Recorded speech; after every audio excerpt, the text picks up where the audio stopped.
ঈদের দিন তেমনভাবে কোথাও ঘুরতে যেতে পারিনি, তো ভাবলাম নরসিংদী নাগরিয়াকান্দি গোল্ডেন স্টার পার্কে যাব। তো এই পার্কে গিয়ে কি কি করলাম আর কোন কোন রাইডে উঠলাম এটাই আপনাদের সাথে একটু শেয়ার করার চেষ্টা করব। তো হে গাইস, আসসালামু আলাইকুম, কেমন আছেন সবাই? আশা করি ভালো আছেন, আমি অনেক ভালো আছি। তো যার জন্য রেডি হয়ে গেলাম আমরা সবাই। তো সাথে আছে আমার ছোট বোন আর আমার কাজিনরা।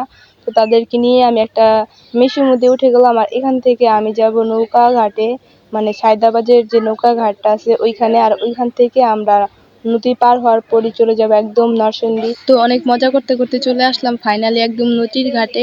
তো নদীর ঘাটে আসার পর দেখলাম ফেরি আছে। তো তারা সবাই বলতেছিল চলো ফেরিতে যা যাক, যেহেতু ফেরিটা এই পার আছে। তো আমিও ভাবলাম তাহলে চলো যা যাক। তো এখানে যাওয়ার পর একটা বুড়া নানা ফেরিটা চালু করে দিছে। তো এখন আমাদের ফেরিটা আস্তে আস্তে চলে যাবে ওই পার। আর আমার ভালোই লাগতেছিল, এখানে কতগুলো জেলে কেউ মাছ ধরতেছিল, আমার অনেক ভালো লাগতেছিল দেখতে।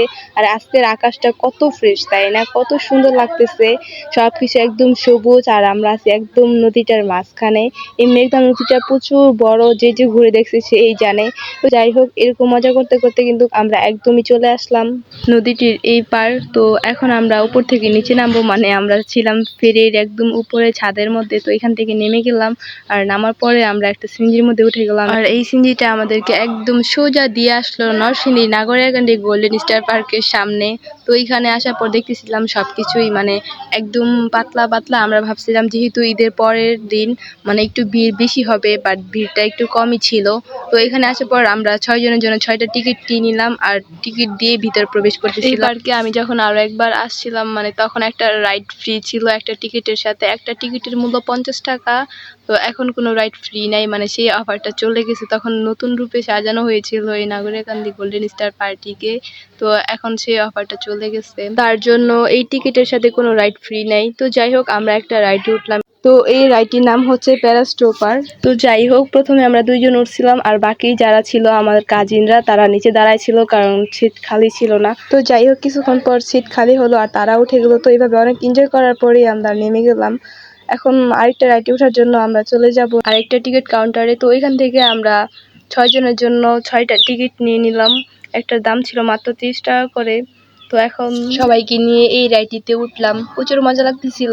আমার একটুও ভয় লাগে না, বাট আমার কাজিনরা যারা ছিল তারা সবাই একটু একটু ভয় পায়।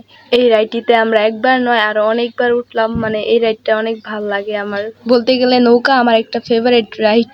তো যাই হোক, এখানে অনেকক্ষণ মজা করলাম, আর এতবার উঠার পর আমাদের সবার অনেক খারাপ লাগতেছিল, মানে মাথা ব্যথা করতেছিল, এমনকি ঘুরাইতেও ছিল।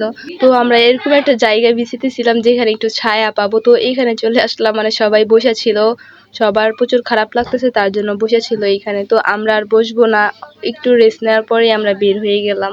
মানে আমরা থাকতে পারতেছিলাম না, সবার প্রচুর খারাপ লাগতেছে তার জন্য এখান থেকে ঠান্ডা শরবত খাইতেছিলাম। আমরা শরবত খাওয়া শেষ করে আমরা আবারও রিক্সার মধ্যে উঠে গেলাম বাসায় চলে যাওয়ার জন্য। তো আমরা এখন ফাইনালি কিন্তু চলে আসলাম স্টেশনের মধ্যে। আমরা স্টেশনে আসলাম কারণ আমরা ট্রেন দিয়ে যাব।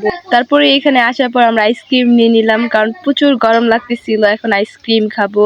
আর আমাদের প্রচুর ক্ষুধা লাগছিল, কারণ আমরা এখনো দুপুরের খাবার খাই নাই, তার জন্য এখান থেকে সিঙ্গারা পরে এগুলা খাইতেছিলাম। মানে স্টেশনের মধ্যে তো অনেক কিছু পাওয়া যায়, তার জন্য সামনে যা খাবার পড়তেছিল তাই নিতেছিলাম। তো অনেকক্ষণ ওয়েট করার পরও কোনো ট্রেন আসতেছিল না, তার জন্য আমরা টিকিট কাউন্টারে গেলাম, ওনাকে জিজ্ঞাসা করলাম কোনো ট্রেন আছে কিনা, কিন্তু উনি বললো সন্ধ্যার আগে কোনো ট্রেন নেই। তার জন্য আমরা একটা অটোর মধ্যে উঠে গেলাম, এটা এখন সোজা চলে যাবে সিএনজির কাছে। তো এখানে আসার পর আমরা একটা সিএনজি নিয়ে নিলাম। তো আজকের ভিডিও থাকছে এতটুকু পর্যন্তই, দেখা হচ্ছে কোনো নেক্সট ব্লগে। আল্লাহ হাফেজ।